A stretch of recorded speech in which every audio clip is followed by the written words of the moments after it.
बिस्मिल्लाहिर्रहमानिर्रहीम। अस्सलामुअलैकुम। आप देख रहे हैं यूट्यूब चैनल आम सी बातें। रात 10 बजे रमज़ान का चांद नज़र आ गया। मुफ्ती मुनीब रहमान साहब पर तनकीद करने वाले बुरी तरह एक्सपोज और डॉक्टर आसिफ जलाली साहब का भी इख्तलाफी नोट सामने आ गया। इस वीडियो में हम इसी के मुतालिक बात करेंगे। नाज़रीन कराम, रमज़ान के चांद के हवाले से आज रोयत हलाल कमेटी का इजलास हुआ और सब जगह से यही खबर सामने आ रही थी कि कहीं से भी चांद नजर आने की शहादतें मसूल नहीं हुई।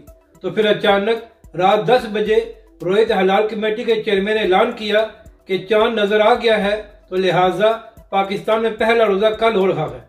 अब नाज़रीन कराम, यहाँ पर अहम बात यह है कि अगर रोयत हलाल कमेटी को मुस्तनद शहादतें मसूल हो गई थी तो फिर रात 10 बजे के बाद क्यों ऐलान किया गया और पूरी कौम को इतनी देर तक क्यों इंतजार कराया गया।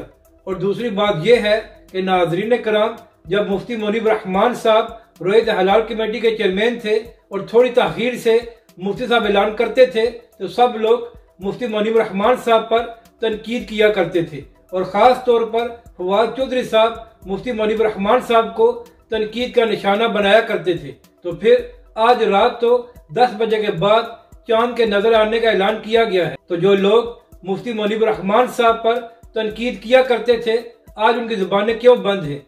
इसका मतलब है नाज़रीन कराम, मसला ताखीर से ऐलान करना नहीं था, बल्कि इन लोगों को मुफ्ती मुनीब रहमान साहब से बुग़्ज़ था। और इसकी वजह यह थी कि मुफ्ती मुनीब रहमान साहब हक की बात करते थे और तहरीक लब्बैक पाकिस्तान का साथ देते थे। जबकि दूसरी जानब नाज़रीन कराम, डॉक्टर आसिफ जलाली साहब का एक ट्वीट सामने आया है। डॉक्टर आसिफ जलाली साहब ने कहा कि जो चांद नजर आने का ऐलान किया गया है इसमें शक है, तो लिहाजा सब लोग नफली रोजे की नियत करके कल का रोजा रखें। तो नाज़रीन कराम, रोयत हलाल कमेटी की जानब से जो ताखीर से ऐलान किया गया है उसकी वजह से एक बार फिर रमजान का चांद मुतनाज़ा बन गया है।